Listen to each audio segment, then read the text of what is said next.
નમસ્કાર.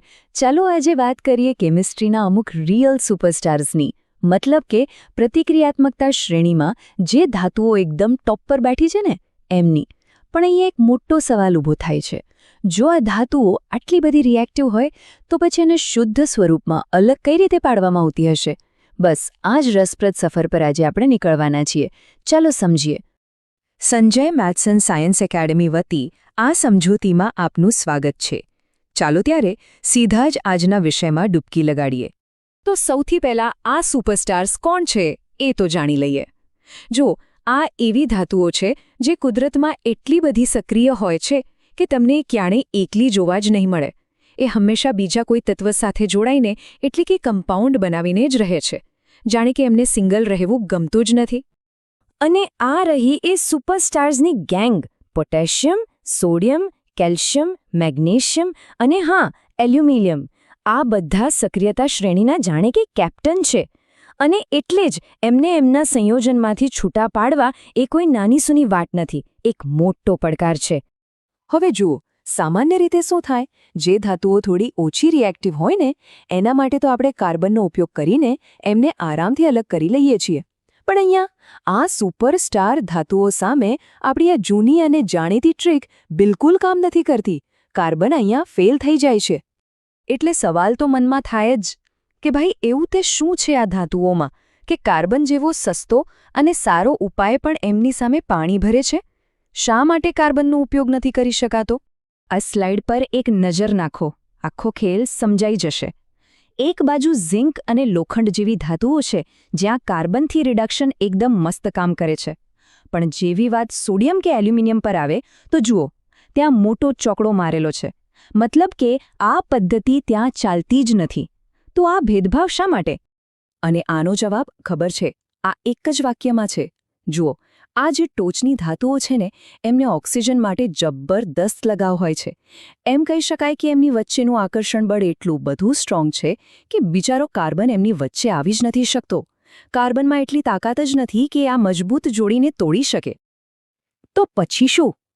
જ્યારે સામાન્ય કેમિસ્ટ્રીના નિયમો કામ ન આવે ત્યારે આપણે કંઈક મોટું વિચારવું પડે. કોઈક મોટી શક્તિનો ઉપયોગ કરવો પડે. અને એ શક્તિ છે વીજળી. જી હા, અહીંયા આપણો હીરો છે ઇલેક્ટ્રિસિટી. અને આ શક્તિશાળી પ્રક્રિયાને એક ખાસ નામ આપવામાં આવ્યું છે, વિદ્યુત વિભાજનીય રિડક્શન. ઓકે, નામ થોડું ભારેખમ લાગે છે, પણ કોન્સેપ્ટ એકદમ સિમ્પલ છે. ચાલો જોઈએ કે આમાં આખરે થાય છે શું. તો વિદ્યુત વિભાજનીય રિડક્શન એટલે શું? સાવ સાદા શબ્દોમાં કહીએ તો આપણે જે ધાતુ જોઈતી હોય એના સંયોજનને પહેલાં તો ગરમ કરીને પીગાળી નાખવાનું અને પછી એ પીગળેલા દ્રાવણમાંથી કરંટ પાસ કરવાનો. બસ આ વીજળી જ બધો જાદુ કરે છે અને આપણને શુદ્ધ ધાતુ અપાવે છે.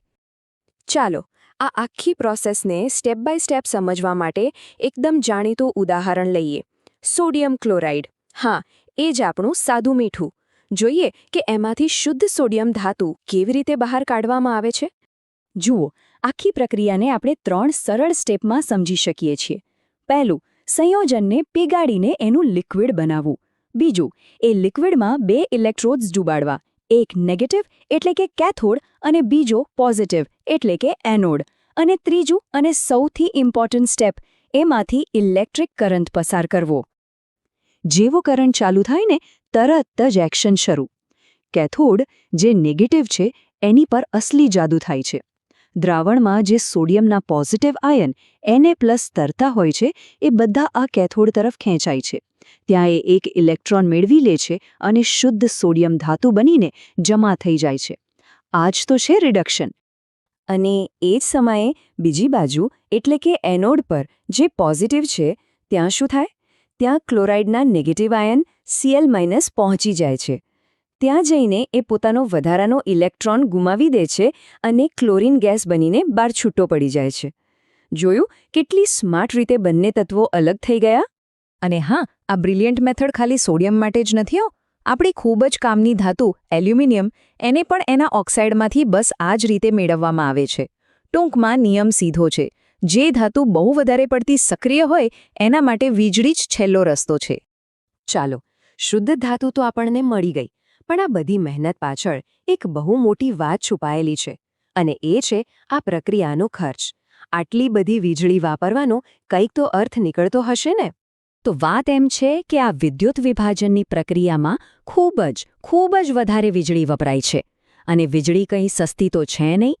બસ આ જ મુખ્ય કારણ છે કે એલ્યુમિનિયમ અને સોડિયમ જેવી ધાતુઓ બીજી ધાતુઓની સરખામણીમાં થોડી મોંઘી હોય છે. એમની શુદ્ધતાની એક કિંમત ચૂકવવી પડે છે.